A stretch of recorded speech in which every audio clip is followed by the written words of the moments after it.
దయచేసి కూర్చోండి. Please be seated. ముందుగా దేవాది దేవుడు మనకిచ్చిన ఈ గొప్ప తరుణమును బట్టి, దినమును బట్టి ఆ ప్రభువుకు నేను ఎంతగానో వ్యక్తిగతముగాను అలాగే మీ అందరి పక్షముగాను కృతజ్ఞతాస్తుతులు చెల్లిస్తూ, అలాగే నాతో పాటు ఈ ఆరాధనకు వచ్చేసిన మీ అందరికీ కూడా ఆ ప్రభువు పేరిటే శుభాభివందనాలు తెలియజేస్తూ మిమ్మల్ని ప్రేమతో ఆహ్వానిస్తూ ఉన్నాను. వాస్తవానికి మాటలు ముగించే సమయానికి మనం ప్రారంభిస్తున్నాం కదా, 1 గంట పర్వాలేదు. నేను దేవుడి నడిపింపు మేరకు త్వరగా ముగించడానికి సిద్ధపడతాను. అందుకు మీ సహాయం కూడా నాకు తప్పక అవసరం. కనుక దేవుడి మాటలను ధ్యానించడానికి సిద్ధపడదాం. మత్తయి రాసినటువంటి శుభవర్తమానములో 2వ అధ్యాయంలోని ఆ 4వ వచనములో ఉన్న మాట, క్రీస్తు ఎక్కడ పుట్టును? ఒక ప్రశ్న. అందుకు జవాబుగా వారు యోదయ బెత్లెహేములోని. యేసు ఎందుకు బెత్లెహేములోనే జన్మించాడు? వాస్తవానికి చూస్తే ఇశ్రాయేలు దేశంలో యోదయ రాష్ట్రంలో బెత్లెహేము అనే గ్రామము చాలా చిన్నదండి, చాలా చిన్నది. ఎంత చిన్నదంటే యోదయ అంటే తెలుస్తుంది, కానీ అందులో ఉన్న బెత్లెహేము అంటే చాలా మందికి తెలియకపోయేంతటి చిన్నది. అటువంటి గ్రామములో, ఆ బెత్లెహేము గ్రామములో మన యేసు స్వామి జగత్ రక్షకుడిగా జన్మించాడు. నిజమే కదా. మరి ప్రపంచంలో ఎన్నో గ్రామాలు ఉంటే కొన్ని లక్షల గ్రామాలలో ఆయన వీటి దేన్ని కూడా కాదని ఎందుకు బెత్లెహేమును ఎంచుకున్నాడు? వాస్తవానికి యెరూషలేములో జన్మించవచ్చు కదా, ఒక అవకాశం ఉంది కదా. యెరూషలేములో జన్మిస్తే చూడండి, అది ఒక మత కేంద్రంగా మారుతుంది కదా. ఎవరి మత కేంద్రము యెరూషలేము? యూదుల మత కేంద్రము, అంటే వారి యొక్క రిలీజియస్ సెంటర్. ఆ మత కేంద్రములో మనకు నిరీక్షణ లేదండి. పోనీ ఆ ప్రాంతంలో ఉన్నటువంటి ఏథెన్స్ అనే పట్టణంలో జన్మించవచ్చుగా. ఇవాటికి ఉంది ఏథెన్స్. ఎందరో తాత్వికులు అక్కడ పుట్టారు, గ్రేట్ ఫిలాసఫర్స్. కానీ తాత్వికము, ఫిలాసఫీ సంతోషాన్ని మనకి ఇవ్వదు. మరి పక్కనే రోమా ఉంది, రోమాలో జన్మించవచ్చుగా. ఇవాటికి ఉంది కదా రోమ్ నగరం, చాలా అద్భుతమైనటువంటి కట్టడాలు కలిగిన నగరం. ఒక సామెత కూడా అంటుంటారు కదా, Rome was not built in a day. దాని యొక్క అద్భుతమైనటువంటి కట్టడాలను బట్టి, ఆ సుందరమైనటువంటి ఆ మాన్యుమెంట్స్ ఒక్కరోజులో కట్టబడలేదు. మరి అటువంటి సుందరమైన ప్రఖ్యాతిగాంచిన నగరంలో ఆయన పుట్టచ్చు కదా. పైగా అది ఒక రాజకీయపు కేంద్రంగా ఉంది, పొలిటికల్ సెంటర్. ఎందుకు జన్మించలేదు? అక్కడ కూడా మనకు సంతోషం ఉండదండి. కనుక ప్రభువు వాటి నేటిని కూడా కాదని ఆ మత కేంద్రాలను, ఆ రాజకీయ కేంద్రాలను లేదా తాత్విక కేంద్రాలను, not those philosophical centres, not those religious centres or not those political centres, వాటి దేనిని కూడా కాదని, ఆ ప్రఖ్యాతిగాంచిన పట్టణాలను ఆయన దేశాలను కాదని ఎందుకు బెత్లెహేములోనే జన్మించాడు అంటే, ఆ బెత్లెహేముకు ఉన్నటువంటి ప్రత్యేకత అటువంటిదండి. అది గమనించాలి కదా. కింద అందుకే 5వ వచనంలో రాయబడి ఉన్న మాటలేంటి? ఎందుకంటే యోదయ దేశపు బెత్లెహేము చూడండి కింద, అది ఎంత మాత్రము అల్పమైన దానము కావు.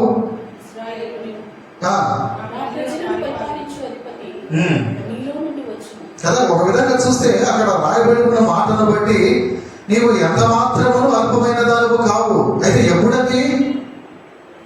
ఎప్పుడు?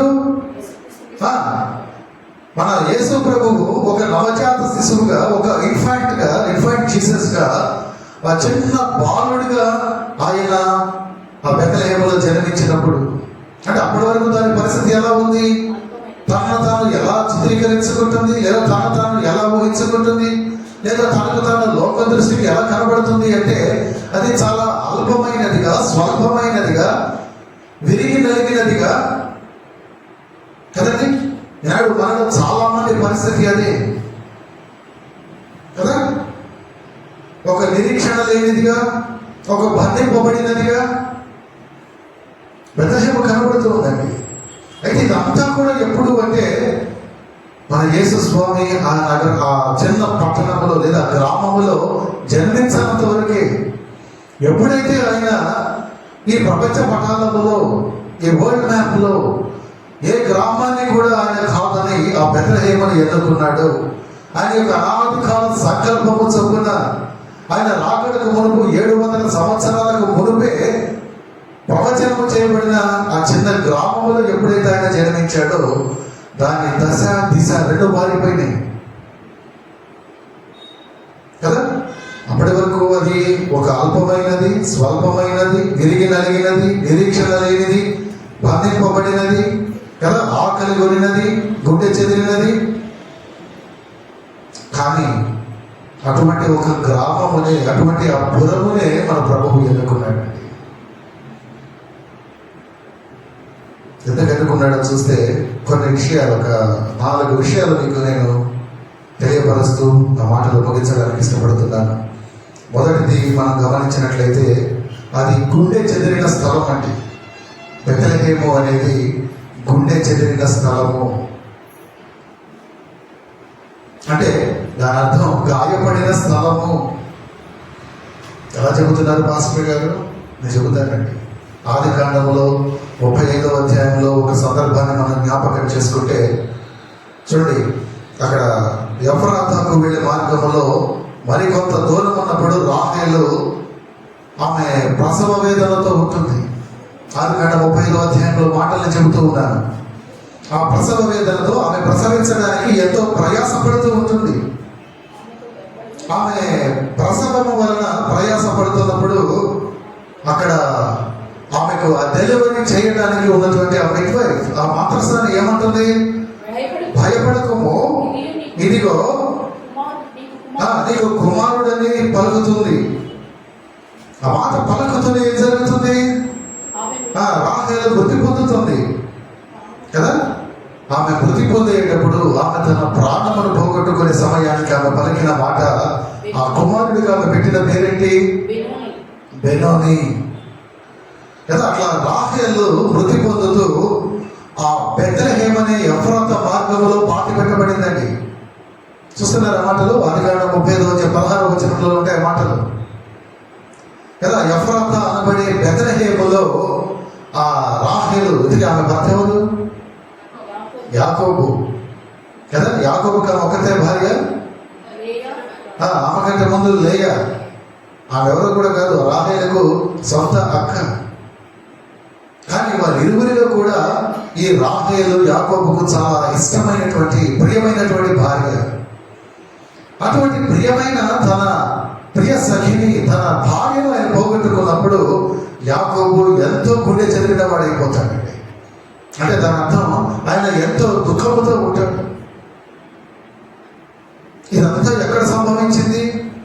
జియోగ్రఫికల్ గా, భౌగోళికంగా లొకేషన్ ఎక్కడ జరిగింది? ఇదంతా బెత్లెహేములో. ఎఫ్రాతా బెత్లెహేముకు మరొక పేరు. ఇప్పుడు బెత్లెహేములో దేవుని యొక్క వాగ్దాన కుటుంబమైనటువంటి అబ్రహాముకి అయినటువంటి ఇస్సాకు వలన కలిగిన యాకోబుకు కలిగిన ఆ గాయము కదా, దేవుని యొక్క వంశమునకు లేదా దేవుని యొక్క వాగ్దాన కుటుంబానికి కలిగిన గాయమును బట్టి అది గుండె చెందిన స్థలముగా మనం చెబుతూ ఉన్నాం కదా. కానీ మన ప్రభువును బట్టి మనకు కలిగిన మాట ఏంటి? గుండె చెందిన వారిని ఆయన బాగు చేసేవాడు కదా. కీర్తనకారుడు అంటాడు, ఆయన ఎంతో విశేషంగా రచించిన 147వ సంకీర్తనలో మాటలు కదా. గుండె చెందిన వారిని బాగు చేయవాడని, వారి గాయములని ఆయన కట్టువాడని మనం చెబుతూ ఉన్నాం కదా. నిజమే, మన ప్రభువు మన గాయములను, మన హృదయాలకు కలిగిన గాయాలు, మన జీవితాలకు కలిగిన గాయాలు, మన కుటుంబాలకు కలిగిన గాయాలను కట్టేవాడండి, విడిచిపెట్టేవాడు కాదు. లోకము నేను గాయపరుస్తుంది, కానీ ప్రభువుని గాయమును మార్పగలడు. ఒకవేళ ప్రభువే నీకు గాయమును కలుగ చేసిన దానిని మార్పగలిగేవాడు కూడా ఆయనే. ఆ మాటలో ఎంత మాత్రం సందేహం లేదు. ఇప్పుడు ఆ కుటుంబంలో గాయం కలిగింది. ఆయన ప్రియ కుటుంబం అండి. ఇదిగో ఇతను నా స్నేహితుడు అని పలికినటువంటి అబ్రహాము యొక్క కుటుంబం అది, అబ్రహాము యొక్క వారసత్వం అది. అటువంటి కుటుంబంలో అనుకోని రీతిగా ఒక గాయము కలిగితే రానున్న కాలంలో ఆ గాయమును కూడా నేనే మార్పుతాను అని దేవుడు ఆనాడే సంకల్పించుకున్నాడు కదా. ఆ గాయపడిన ఆ స్థలములో, ఆ క్షేత్రములో లోకరక్షకుడిగా ఆయన ఉద్భవించాడు కదా. గుండె చెందిన వారన్న అటువంటి ప్రాంతాలన్న మన ప్రభువుకు ఎంతో మక్కువ అండి, ఎంతో మక్కువ కదా. ఆయన ఎంతో కనికరపడతాడు అటు వారిని చూసి. ఆ కారణం చేతనే ఆయన ప్రియ కుమారుడిని ఆ గాయపడిన ప్రాంతంలోనే ఆయన లోకములకి నడిపించాలనుకున్నాడు కదా. చూసినప్పుడు ఒకప్పుడు చాలా ప్రాంతాలు ప్రభువు యొక్క ప్రేమను, ఆయన రక్షణ వార్తను మోసుకొని వచ్చినటువంటి ఎందరో మిషనరీస్ రాకముందు ఎన్నో గాయపడిన ప్రాంతాలు ఉండేవి. భౌతికంగా, మానసికంగా, ఆధ్యాత్మికంగా, ఆర్థికంగా కదా నలిగిపోయి, చితికిపోయి జనం గుండె చెందిన అనుభవాలతో, లోతైన అనుభవాలతో నలిగిపోతున్న వారిని ప్రభువు ఆయన బిడ్డల ద్వారా, ఆయన సేవకుల ద్వారా వారిని అక్కడ చేర్చుకున్నాడండి. ఆ గాయపడిన గ్రామాలను ఆయన కనికరపడ్డాడు. ఇప్పుడు బెత్లెహేము గాయపడిన స్థలము, అది గుండె చెందిన స్థలము. ఎందుకు యేసు ప్రభు బెత్లెహేమును ఎన్నుకున్నాడు అంటే అక్కడ ఒక గాయం రేగింది. ఇప్పుడు ఆ గాయమును మార్పే బాధ్యత కూడా మన ప్రభువుదే కనుక ఆయన ఆనాడే దేవుని అనాది సంకల్పములో బెత్లెహేమును ఎంచుకున్నాడు. రెండవది, ఎందుకు యేసు బెత్లెహేములో జన్మించాడు అంటే అది మొదటిది గుండె చెందిన స్థలము కదా. చూడండి, మన ప్రియ ప్రభు పలికిన మాట కూడా స్వయంగా నరావతారిగా, క్రీస్తు నామధారిగా ఆయన మన మధ్యకు వచ్చినప్పుడు కూడా పలికిన మాట ఏంటి? లూకా సువార్త 4:18 ఏమంటాడు ఆయన? చదవండి, నా మనం చూడడం కాదు. లూకా సువార్త 4:18 ప్రభువు ఆత్మ నా మీద ఉన్నది, బీదలకు సువార్త ప్రకటించుటకై ఆయన నన్ను అభిషేకించెను. చెరలోనున్న వారికి విడుదలను, గుడ్డి వారికి చూపును కలుగునని ప్రకటించుటకును, నలిగిన వారిని విడిపించుటకును. అండర్లైన్ చేసుకోండి కదా. నలిగిన వారిని విడిపించుటకు ఆయన నన్ను పంపాడని ప్రభువు తానే స్వయంగా పలికాడు కదండి. నాడు నీవు ఏ విషయం చేత నలిగిపోతున్నావు? ఈనాడు నువ్వు ఏ మాటల చేత కృంగిపోతూ ఉన్నావు? ఏ అవమాన భారము కూడా నువ్వు వెళుతున్నావు? అంటే నిన్ను విడిపించటానికే ఆ భూమధ్యపురములో బెత్లెహేములో జన్మించిన ప్రభువు ఈనాడు నీ హృదయంలో కూడా జన్మించాలని ఆశపడుతూ ఉన్నాడు. చూడండి, రెండవది, అది గాయము రేగిన స్థలము లేదా గుండె చెందిన స్థలము కనుక ఆ స్థలమునే ప్రభు ఎన్నుకున్నాడు. రెండవది, బెత్లెహేముకున్న మరొక ప్రత్యేకత, అది ఆకలి కొనిన స్థలము, ల్యాండ్ ఆఫ్ గ్రేట్ ఫెమైన్. ఆకలి కొనిన స్థలం అండి. ఋతు గ్రంథం 1:1 ఉంటుంది. ఋతు గ్రంథం 1:1 చూడండి. న్యాయాధిపతులు ఏలిన దినముల యందు దేశములో కరువు కలుగగా యూదా బెత్లెహేము నుండి ఒక మనుష్యుడు తన భార్యను, తన ఇద్దరు కుమారులను వెంటబెట్టుకుని మోయాబు దేశమున కాపురం ఉండటానికి వెళ్ళెను. ఏం జరిగిందండి? అక్కడ కరువు వచ్చింది. ఎక్కడ? యూదయ దేశము బెత్లెహేములో. కానీ వాస్తవానికి బెత్లెహేము అనే పేరుకి అర్థం తెలుసా నీకు? రొట్టెల గృహము. దాని పేరులోనే అదొక సమృద్ధి అయిన ఆహారం ఇచ్చేదిగా ఉంది. కానీ అనుకోని రీతిగా రొట్టెల ఇల్లు లేదా రొట్టెల గృహము, ద హౌస్ ఆఫ్ బ్రెడ్ అని పిలువబడిన ఆ ప్రాంతంలోనే, ఆ గ్రామంలోనే గొప్ప కరువు వస్తున్నదండి. కరువు వచ్చింది కదా. ఆ రొట్టెల గృహములో కరువు వచ్చింది. ఆ రొట్టెల గృహములో ఆహారం లేకుండా పోయింది. అటువంటి సమయంలో ఎలీమెలెకు ఎలిమెలెకు అనబడిన అతని కుటుంబము ఏం చేశారు? వాళ్ళు ఆయనకు కలిగిన తన భార్యను ఇద్దరు కుమారులను వెంటబెట్టుకుని ఎక్కడికి వెళ్ళాడు? మోయాబు దేశంలో కాపురం ఉండటానికి. చూడండి, అతని జీవితంలో లేదా అతను నివాసం ఉంటున్నటువంటి ఆ గ్రామంలో ఏదో తాత్కాలికంగా టెంపరీ, అంటే కొంతకాలానికే ఏదో కరువు వచ్చిందని చెప్పి ఆ రొట్టెల గృహమును సమృద్ధిని వదిలి ఎక్కడికి వెళ్ళాడు? నిజంగా కరువులోకి వెళ్ళిపోయే పరిస్థితిలోకి వెళ్ళిపోయాడు. కొంతకాలం కరువు వచ్చింది కాదనటంలా, కానీ అప్పటి వరకు అది సమృద్ధి అయినటువంటి గృహం అనే విషయాన్ని మరచిపోయి ఆ కొంత శ్రమను, కొంత సమయాన్ని ఓర్చుకోలేక ఆ సమృద్ధిని విడిచి వెళ్ళిపోయాడండి, కుటుంబముతో సహా కదా. పోనీ వెళ్ళిందేమన్నా మంచి స్థలమా? పోనీ వెళితే వెళ్ళాడులే, అదేమన్నా వెళ్ళదగిన స్థలమా? అలా కాదు. మోయాబు శపితమైనటువంటి దేశము కదా. ఇంకొక రీతిగా చెప్పాలంటే దేవుడి పిల్లలంటే, దేవుడి బిడ్డలంటే, దేవుడు అంటే ఏమాత్రము ఇష్టం అనేటువంటి దేశము. ఇప్పుడు ఒక సమస్య వచ్చింది, వెళితే వెళ్ళావు, పోనీ వెళ్ళిందేమన్నా మంచి స్థలమా? అక్కడ ఏమైనా నీకు ఒక రిలీఫ్ దొరుకుతుందా? అక్కడ ఏమైనా నీకు ఒక కంఫర్ట్ దొరుకుతుందా? అంటే ఇది అంటారు కదా, ముందే పెనం మీద ఉన్నాం, అక్కడి నుంచి ఎక్కడ పడ్డాడు? పొయ్యిలో పడ్డాడు. అట్లా పడ్డాడు, పెనం మీద నుండి పొయ్యిలో పడిపోయాడు బాబు కదా. ఆ తాత్కాలికమైనటువంటి కరువును తట్టుకోలేక దేవుని గృహమును విడిచి ఆ ఉండకూడనటువంటి స్థలములో మోయాబుకు వెళ్ళిపోయారు.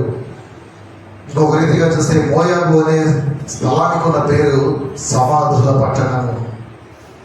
ఇప్పుడు సమృద్ధిని విడిచి ఎక్కడికి వెళ్ళాడు? సమాధుల మధ్యలో ఉండటానికి వెళ్ళాడు కదా. అన్య దేశము, ప్రభువులు ఎరగని దేశము, శపితమైన దేశము, సమాధుల పట్టణము అనే పేరు కలిగిన దేశములోకి, అలాంటి అన్య ప్రదేశానికి వెళ్ళి 10 సంవత్సరాలు అక్కడే ఉండిపోయాడండి. తనకు తెలియకపోవచ్చు ఏ కారణం చేత వెళ్ళాడు, కానీ వెళ్ళినందుకు ఏమైనా మంచి జరిగిందా అంటే వెళ్ళిన కొంతకాలానికి ఆయన 2 కుమారులు చనిపోయారు కదా.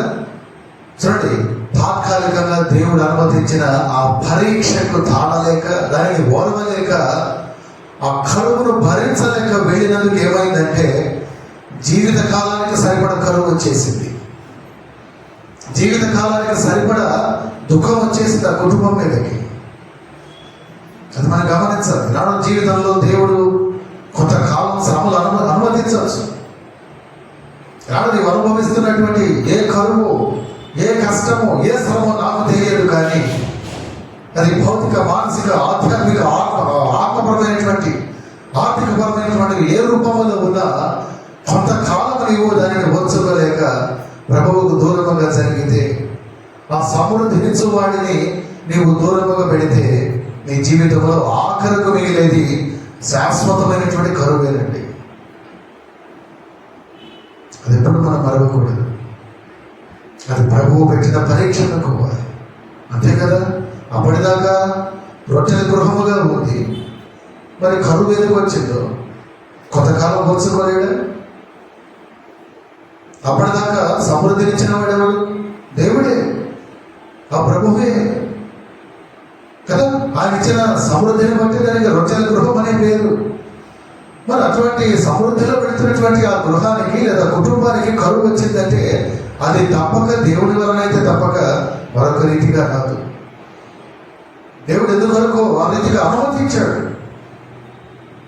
ఆయన అనుమతించిన శ్రమను నీకు ఓర్చుకోగలిగితే దేవుడు నీకు తప్పక రాబోయే కాలంలో నీకు ఫలింపులోనికి నడిపిస్తాడు కదా. ఆ పరీక్షల కోసం లేదా ఒక పరీక్షగా వచ్చిన కరువు నుండి తప్పించుకోవాలని దేవుడికి ఇష్టము లేని మోయాబుకు నాడు మనం చేస్తున్న పనులు కూడా అవి. కొంతకాలం శ్రమని ఓర్చుకోలేక కదా, వెళ్ళకూడని స్థలాలకు, వెళ్ళకూడని వారి దగ్గరికి, చేయకూడని పనులు కదా, ఉండకూడని విధానాన్ని మనలో ఉంచుకుంటూ ఉంటామండి. ప్రభువు నాకేం చేశాడులే నిష్ఠూరపు మాటలు,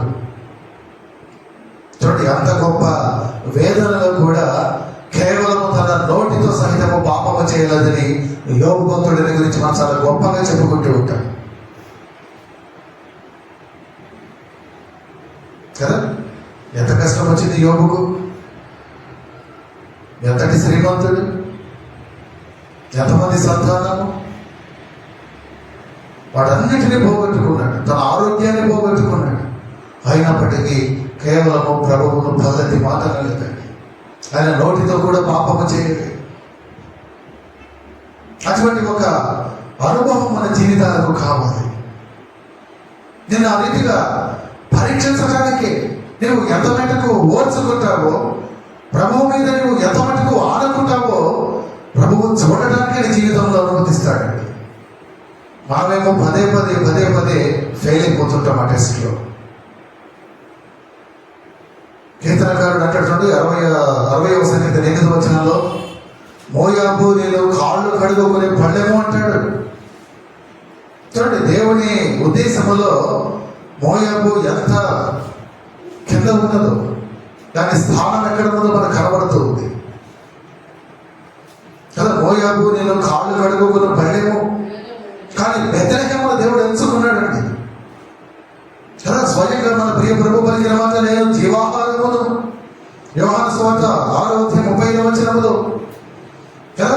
మనం ప్రభు పలికిన మాట, అపవాది శోధించినప్పుడు ఏమంటాడు, మనుషుడు రొట్టె వలన మాత్రం జీవించాడు, కానీ దేవుని నోట నుండి వచ్చు ప్రతి మాట వలన జీవించును కదా. ప్రభువు మనకు ఆహారము, అదే కాదు, ఆయన వాక్యము ద్వారా, ఆ వాక్యమును భుజించడం ద్వారా మన హృదయాలలో కలిగిన లేదా ఏర్పడిన ఆ వెలితిని, ఆ కొరతను ఆయన నింపుతున్నాడండి. ఒక విధంగా చూస్తే ఖాళీ కడుపున ఆహారము ఎంత సమృద్ధిగా పెడితే ఆ భావన ఎలా ఉంటుందో, అటువంటి ఒక ఉద్దేశంలో దేవుని వాక్యము మన జీవితాలలో పనిచేస్తూ ఉంటుంది. ఆకలి కలిగిన వారిని ఆదరించి పోషించే దేవుడు ఆయన. ఆ బెత్లెహేములో కరువు వచ్చింది, అప్పటి వరకు పోషించినదా దేవుడే. కరువు వచ్చింది, మరలా పోషించడా, మరలా కావాల్సిన సమృద్ధిని ఇవ్వడా, మరలా దాని యొక్క ఆకలిని ఆయన తృప్తిపరచడా. మంచి గోధుమలతో తృప్తిపరచు వాడినని ఆయన పలుకుతున్నాడు కదండి. మంచి గోధుమలతో ఇంకా తృప్తిపరచువాడను నేనే. కాబట్టి నా జీవితంలో ఆ వాగ్దానం ఒకనాడు నేను పొందుకుని ఉన్నా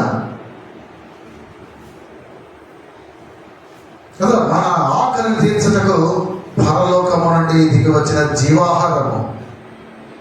ఇప్పుడు మన ప్రభు బెత్లెహేమును ఎందుకు ఎన్నుకున్నాడు అంటే, అది మొదటిది గుండె చెదిరిన స్థలము, రెండవది ఆకలి కొనిన స్థలము, మూడో విషయాన్ని చూద్దాం, అది బంధింపబడిన స్థలము. సమూయేలు 2వ గ్రంథము 23:14 వచ్చినట్టు చూడండి.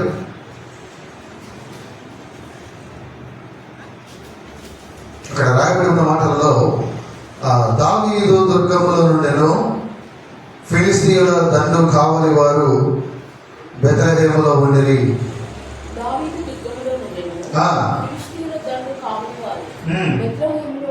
కదా, బెత్లెహేము బంధించబడినట్లు ఉండటానికి ఒక బలమైన కారణం ఉంది. వాస్తవానికి అప్పటి వరకు నాయకుడిగా ఉండి నడిపించిన యెహోషువ చేసిన ఒక చిన్న పొరపాటు వలన జరిగిందండి అది. ఆ విషయాన్ని మనం తలపోయాలంటే చూడండి, యెహోషువ యాసోరును పట్టుకున్నాడు కదా. దాని రాజును కత్తి చేత ఆయన హతం చేశాడు. అది మోషే ఆజ్ఞ కూడా. యెహోషువ గ్రంథంలో ఉండే మాటలు 11వ అధ్యాయంలో, యాసోరును అగ్నితో కాల్చివేయడం జరుగుతుంది. అంతవరకు బాగానే ఉంటుంది, కానీ అక్కడే ఆ చిన్న పొరపాటును ఆ దైవజనుడు చేశాడు. యెహోషువ 11:11 చూడండి. ఆ యెహోషువ యాసోరును కాల్చివేశాడు, కానీ మెట్టల మీద కట్టబడి ఉన్న పట్టణాలను ఇశ్రాయేలు కాల్చివేయలేదు. అదే అక్కడ ఉంది, చదవండి. అయితే యెహోషువ యాసోరును కాల్చివేసెను. మెట్టల మీద కట్టబడి ఉన్న పట్టణమును ఇశ్రాయేలును కాల్చివేయలేదు. కాల్చివేయ లేదు. కాల్చివేయ లేదు. లేదు. ఆ లేదులోనే చేదుంది. మరి జీవితంలో చేదు వచ్చేసింది, బిటర్నెస్. మెట్టల మీద కట్టబడి ఉన్న పట్టణాలు ఏంటంటే 3 పట్టణాలండి. 1 గాజా, 2 గాతు, 3 చెప్పండి, చెప్పగలిగితే అష్టోగురు. ఏంటి పాస్టర్ గారు 3 పట్టణాలు చెప్పారు, వాటి ప్రత్యేకతలు ఏంటి? గాజా, ఈ మధ్య ఈ పేరు ఎక్కువగా విన్నాం కదా. ఈ సంవత్సరం కాదు కానీ లాస్ట్ ఇయర్ అనుకోండి ఎక్కువగా గాజాలో గొడవలు కదా. ప్రభు చిత్తం అయితే ఎప్పుడైనా ధ్యానం చేద్దాం. అందుకే గాజా అనే విషయాన్ని మనం తలపోస్తే ఢిల్లీలో పేరు ఎక్కడ విన్నట్టుగా ఉందా కదా. దేవుని ఆత్మ చేత నింపబడిన వాడు, దేవునికి తనను తాను ప్రత్యేకముగా నిలుపుకున్నవాడండి సంసోను. అటువంటి గొప్ప దైవజనుడు లేదా ఆ దేవుని ఆత్మ నింపుదల కలిగిన వ్యక్తి పతనానికి కారణం దెలీలా. ఇంకా దెలీలా హోమ్ ల్యాండ్ లేదా మదర్ ల్యాండ్ గాజా. దెలీలా కదా ఈ ప్రాంత నివాసి గాజా. అలాగే ఆ పట్టణాలు, ఆ 3 పట్టణాలు, ఆ మెట్టల మీద ఉన్న 3 పట్టణాలలో 1 గాజా, 2 గాతు. ఈ గాతు అనే పేరు ఎక్కడ విన్నట్టుగా ఉందా చెప్పండి. కొన్ని గొలియాతు అనే పేరు విన్నారా? ఈ గొలియాతు ఎక్కడి వాడు? గొలియాతు ఎక్కడి వాడండి? గాతు వాడు. ఆ ఘాతులో గ్రామస్తులందరూ కూడా దాదాపు గొలియాతు అంతటి గొప్ప బలాఢ్యులే. ఎలా ఉండేవాడు గొలియాతు? 6 మూరల 3 జానెడు కదా. Very giant personality. ఆ గ్రామంలో ప్రతి ఒక్కళ్ళు కూడా దాదాపు గొలియాతు అంతటి భారీ కాయులు, మంచి సామర్థ్యము, బలము కలిగిన వారు.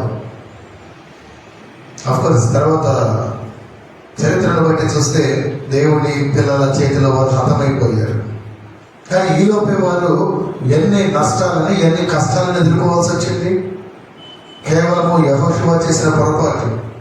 యాసోరును హతం చేశాడు, కాల్చి వేశాడు, మంచి పని చేశాడు. కానీ ఆ మెట్టల మీద ఉన్న 3 పట్టణాలను విడిచిపెట్టేశాడు.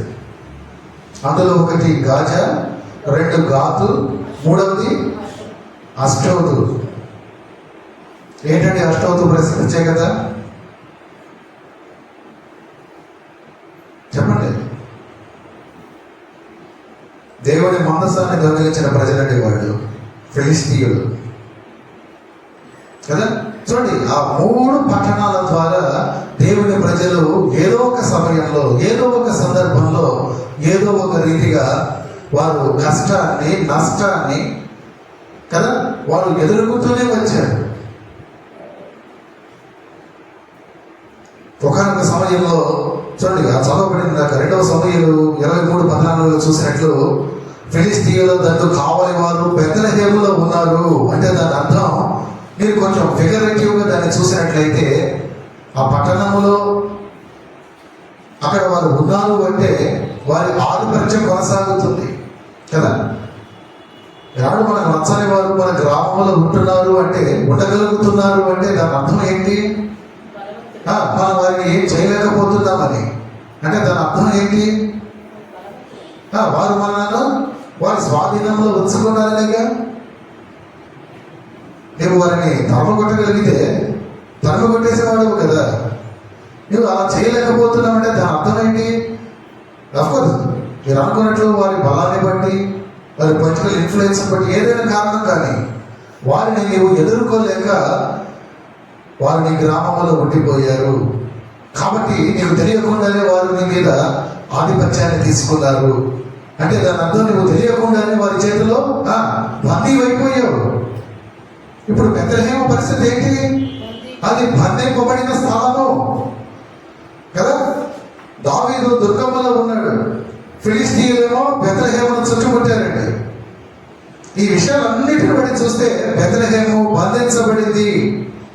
ఇప్పుడు మన ప్రభువును చూస్తే బంధింపబడిన వాటిని ఆయన ప్రేమించే దేవుడు, అది గుర్తుపెట్టుకోవాలి మీరు కదా. బంధించబడిన వారిని, బంధించబడిన ప్రాంతాలను ఆయన ప్రేమించే దేవుడు అండి. ఎలాంటి నీవు దేని చేత బంధింపబడ్డావు కదా. మనం ఎన్నో మాటలు సువార్తలలో చూసాం. ఆయన ఎన్ని మార్లు దురాత్మల చేత బంధింపబడిన వారిని విడిపించలేదు. ఆయన ఎన్ని మార్లు దీర్ఘకాలిక రోగాల చేత బాధింపబడి పీడింపబడుతున్న వారిని ఆయన విడిపించలేదు, విడిచిపెట్టాడా? కొన్ని పర్యాయములు వారు అడగక మునిపే ఆయన వారిని విడిపించిన వాడిగా ఉన్నాడు కదా. కొన్ని పర్యాయములు వారు అడిగిన వెంటనే ఆయన వారిని విడిపించిన వాడిగా కనబడుతూ ఉన్నాడు. బంధింపబడిన వాటిని ప్రేమించే దేవుడు అండి. బెత్లెహేము బంధింపబడిన స్థలము. ఆ బంధింపబడిన స్థలమును విడిపించడానికి ఆ దేవాది దేవుడు ఆ స్థలములోనే ఉద్భవించాడు, నీతి సూర్యుడిగా ఉదయించాడు కదా. లూకాసు వార్త 4:18లోనే మళ్ళా ఆ మాట నేను జ్ఞాపకం చేసుకోండి. ఇంకా చదివారు, ఆయన తన ప్రియ కుమారుడైన యేసు ఆ స్థలములో జన్మించాలని ఆశ కలగడానికి దేవాది దేవుడు, తండ్రి అయిన దేవుడు ఆశించడానికి కారణం అది. బంధింపబడిన వారికి విమోచన కలుగజేయడానికి ఆయన ఇష్టపడ్డాడు కనుక. మొదటిది బెత్లెహేములోనే యేసు ఎందుకు జన్మించాడు? అది గుండె చెరిగిన స్థలము. రెండవది ఆకలి గొరిగిన స్థలము, అంటే కరువు కలిగిన స్థలము, కరువు వచ్చిన స్థలము. మూడవది అది బంధింపబడిన స్థలము. నాలుగవది అది నిరీక్షణ కలిగిన స్థలము. నిరీక్షణ కదా, ఒక ఎదురు చూపు. మీకా సువార్త క్షమించాలి, మీకా గ్రంథం 5వ అధ్యాయం 2వ వచనం. అందులో మాట్లాడిందా మనం చూస్తున్న మత్తయి సువార్త 2వ అధ్యాయం 5వ వచనం. గమనించండి ఆ రెండింటి మధ్యలో వ్యత్యాసాలు. మత్తయి సువార్తకు ముందు క్లోజ్ అయ్యే గ్రంథం ఏది కదా? పాత నిబంధనలో మలాకి ముందు కొన్ని గ్రంథాల ముందే ఉంటుంది కదా. మీకా 5:2లోని మాటలే మత్తయి 2:5లో మాటలు. బెత్లెహేము ఎఫ్రాతా యూదా వారి కుటుంబములలో నీవు స్వల్ప గ్రామమైనను నా కొరకు ఇశ్రాయేలీయులను ఏలబోగువాడు నీలో నుండి వచ్చును కదా. చూడండి, ఆ అనాది కాలము మొదలుకొని శాశ్వత కాలము వరకు ఆయన ప్రత్యక్షమవుతూ ఉన్నాడు. ఆయన జననమును గురించి ప్రవక్త అయిన మీకా చూడండి, దేవుడు ఆయనకి ఇచ్చిన మాట చొప్పున పలికిన ప్రవచనం అది. ఆయన చాలా చిన్న ప్రవక్తనే, కానీ చాలా పెద్ద విషయాలను ప్రవచించాడు కదా. ఆత్మయ్య ఉన్న దేవుడు, వాక్యమయ్య ఉన్న దేవుడు ఈ లోకానికి ఈ గ్రామము గుండా రాబోతూ ఉన్నాడన్న మాటను ఆయన ప్రవచించాడు. చాలా పెద్ద విషయం అది. ఆయన కాలములో 3 రాజుల కాలములో ఆయన ప్రవచించాడు. ఒక విధంగా చూస్తే రాజకీయంగా వారు ఆత్మీయముగా పతనమైపోయిన దినాలలో ఆ మీకా ప్రవచించినట్లుగా మనం చూడవచ్చు. ఒక విధంగా దిగదుడుపులో లేదా దిగజారిన స్థితిలో ఉన్నటువంటి స్థితిలో ఆయన దేవుని బిడ్డలతో మాట్లాడాడు కదా. పేదరికంలో ప్రజలు అలమటిస్తున్న సమయంలో ప్రభువు రాకడకు 700 సంవత్సరాలకు మునుపే ఆయన ప్రవచించాడు. ఆ సమయం నుండే ఆ బెత్లెహేము వారిలో మనం చూడగలం ఒక నిరీక్షణ మొదలైంది కదా. నిరీక్షణ లేని బెత్లెహేమునకు నిరీక్షణకు ఆస్పదమైనటువంటి కదా, నిరీక్షణాస్పదమైన యేసుక్రీస్తును దేవుడు ఆ గ్రామంలో ఇచ్చాడండి. కాదు మన జీవితాలలో మనకు కలిగిన నిరీక్షణ కూడా మన యేసు ప్రభువే కదా. చాలా మటుకు ఈ భూస్థాపన కార్యక్రమాలలో మనం ఎక్కువగా పలుకుతూ ఉంటాం లేదా వింటూ ఉంటాం కదా. ఏంటి మనకు కలిగిన నిరీక్షణ? మన ప్రభువును బట్టి మనకు కలిగిన నిరీక్షణ ఏంటి? మనల్ని విడిచిన మన కుటుంబం వారిని మనం చూడబోతాం కదా. ఆ అల్పమైనటువంటి స్వల్పమైనటువంటి దాని విషయంలో దేవుడు ఎంత శ్రద్ధ కలిగి ఉన్నాడో మనం చూస్తూ ఉన్నామండి. ఆ యూదయ దేశపు బెత్లెహేములో యేసు జన్మించడానికి కారణం అది. ఇంకొక విధంగా చెప్పనా మీకు, యూదయ అంటే యూధ అంటే ఏంటో తెలుసా దాని అర్థం? స్తుతి. ఇప్పుడు యూదయ రాష్ట్రంలో ప్రభు ఉన్నాడు అంటే కొంచెం మనం ఫిగరేటివ్గా దానిని చూస్తే యూదయ అంటే స్తుతి కనుక స్తుతుల మధ్యన ప్రభువు ఎప్పుడు కూడా ఉండటానికి ఇష్టపడతాడు. స్తుతుల మధ్యన ఆయన ఎప్పుడు కూడా తనను తాను ప్రకటితం చేసుకుంటాడండి. రానున్న జీవితంలో అటువంటి స్థితి ఉందా? ప్రభువును నీవు స్తుతించగలుగుతున్నావా? ప్రభువును నీవు నిత్యము స్తుతించగలిగినట్లయితే నీ జీవితంలో, నీ కుటుంబంలో ప్రభువు నూతనముగా మరలా జన్మిస్తూనే ఉంటాడండి. ప్రతి దినము నువ్వు స్తుతించగలిగితే ప్రతి దినము ప్రభువు నీలో, నీ హృదయంలో, నీ కుటుంబంలో ఆయన ఉదయిస్తాడు. ప్రభువు ఉదయించిన ఆ తరుణములో, ఆ శుభ తరుణములో నీ జీవితంలో ఇటువంటి విషయాలకు కదా. ఆ బెత్లెహేము అంటే ఏంటి? అది చాలా అల్పమైనది, స్వల్పమైనది, చెప్పండి, విరిగి నలిగినది, బంధింపబడినది, కానీ అది నెలకొని ఉన్న స్థలమును బట్టి చూస్తే యూదయ రాష్ట్రములో ఉంది కనుక, ఆ స్తుతి అనే పేరు కలిగిన రాష్ట్రములో ఉంది కనుక స్తుతుల మధ్యన దేవుడు ఎప్పుడు ఉదయిస్తాడు కనుక అలా ఉదయించిన వారి జీవితంలో అది ఏ స్థితి అయినా సరే మారిపోవాల్సిందే. అది మన యేసు ప్రభువు బెత్లెహేములోనే జన్మించడానికి కారణం. మొదటిది, అది గుండె చెదిరిన స్థలం. గుండె చెదిరిన వారిని ఆయన బాగు చేయవాడు కనుక ఆ స్థలములో కలిగిన గాయమును మాన్పటానికే, ఆ వాగ్దాన కుటుంబములో కలిగిన గాయమును మాన్పటానికే ఆయన ఆనాడే సంకల్పించుకున్నాడు. నా కుమారుడు ఈ కుటుంబము నుండే, ఈ బెత్లెహేము నుండే రావాలి అని. రెండవది, దానికి కలిగిన కరువును బట్టి, కరువు కలిగిన ప్రభువును మనము విడనాడరాదు.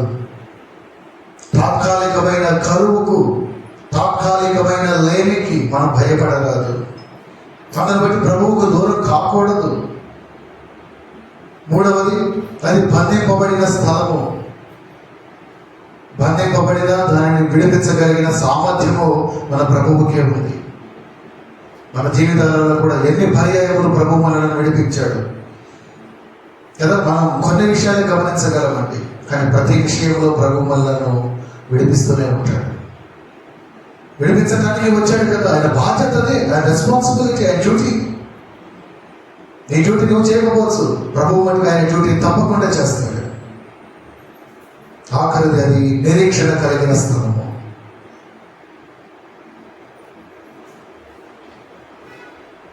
అటువంటి బెత్లెహేములో ప్రభువు జన్మించాడు. నాడు అటువంటి బెత్లెహేమును పోలిన జీవితాలు మనలో ఎందరికో ఉన్నాయి. ఏదో ఒక రీతిగా మరి నీ జీవితంలో కూడా, నీ బెత్లెహేములో కూడా ప్రభువు జన్మించాలి అంటే మొదటగా స్తుతి అనే ఆ యూదయ రాష్ట్రములో నీవు ఉన్నావో లేదు, అంటే నీ జీవితంలో స్తుతి ఉన్నదో లేదు గమనిస్తున్నారండి.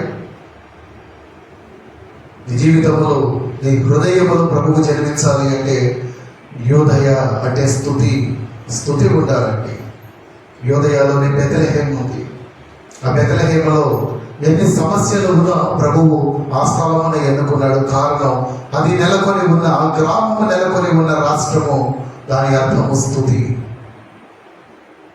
ప్రభువుని మనం ఎల్లప్పుడూ స్తుతించాలి. స్తుతుల మధ్య ఆయన ఎప్పుడు ఉండటానికి ఇష్టపడతాడు. ప్రభువుని హృదయములో జన్మించగలిగితే, నీ బెత్లెహేముని హృదయములో జన్మించగలిగితే అదే నీ జీవితంలో నిజమైన క్రిస్మస్. నీవు ఆచారముగా లేదా ఆనవాయితీగా ఒక అలవాటుగా చేసుకునే క్రిస్మస్ కాదండి.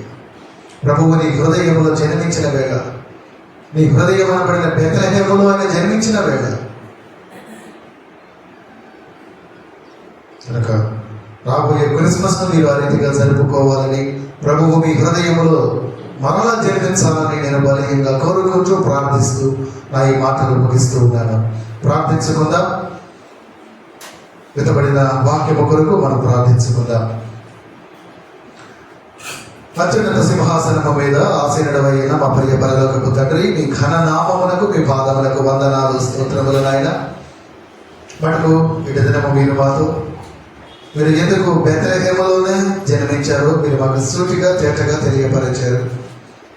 అవున తండ్రి, బెత్లెహేములో గాయం ఉంది, బెత్లెహేములో కరువు ఉంది, బెత్లెహేము బంధింపబడి ఉంది, బెత్లెహేములో నిరీక్షణ లేనటువంటి పరిస్థితి నెలకొని ఉంది. కానీ ఎప్పుడైతే బిడ్డలనైనా మిమ్మల్ని గురించి విన్నారు, వారి జీవితంలో నిరీక్షణ కలిగింది. ఆ నిరీక్షణను బట్టి, మీ యొక్క అనాదికాల సంకల్పమును బట్టి బెత్లెహేములనైనా మీరు ఎన్నుకున్నారు. అది అల్పమైనది, స్వల్పమైనది, చిన్నది, మెరిగినది, నలిగినది అయినప్పటికీ అటు వారినే కదా నాయన మీరు ప్రేమించింది. మీ యొక్క మహోన్నతమైన ప్రేమను ఆ రీతిగా మీరు ఆ గ్రామమును కనపరచి, ఆ గ్రామం వంటి జీవితాలను కోరిన మాపై మీరు కనపరిచారు. మా జీవితాలలో నైనా మీరు నీతి సూర్యుడిగా ఉదయించారు. మరలా నాయన తిరిగి మీరు మా హృదయాలలో నిలిచి ఉండేలాగున, ప్రతి దినము నూతనముగా మీరు మా హృదయంలో ఉదయించలాగున మమ్మల్ని మీరు తలపోసుకోండి. ఏ స్థితి వచ్చినా, ఏ కరువైనా, ఏ గాయమైనా, ఎక్కడ మేము బంధింపబడి ఉన్నా కేవలము నైనా మీ వైపు నిరీక్షణ కలిగి వచ్చి మేము తప్పకనైనా ఆ పరిస్థితులను దాటగలమని ఆ నమ్మికనైనా మా జీవితంలో మీరు అనుభవములకి తెమ్మని, మీ బిడ్డల మా కుటుంబాలను నేను ఆ రీతిగా మీరు జ్ఞాపకం చేసుకోమని, ఈ కొద్ది మనవులను మీ ప్రియ కుమారుడైన యేసు నామమున స్తుతించి వినయముతో ప్రార్థించి విశ్వాసముతో పొందుకుంటున్నాము తండ్రి. ఆమేన్. ఆమేన్. మంచిది.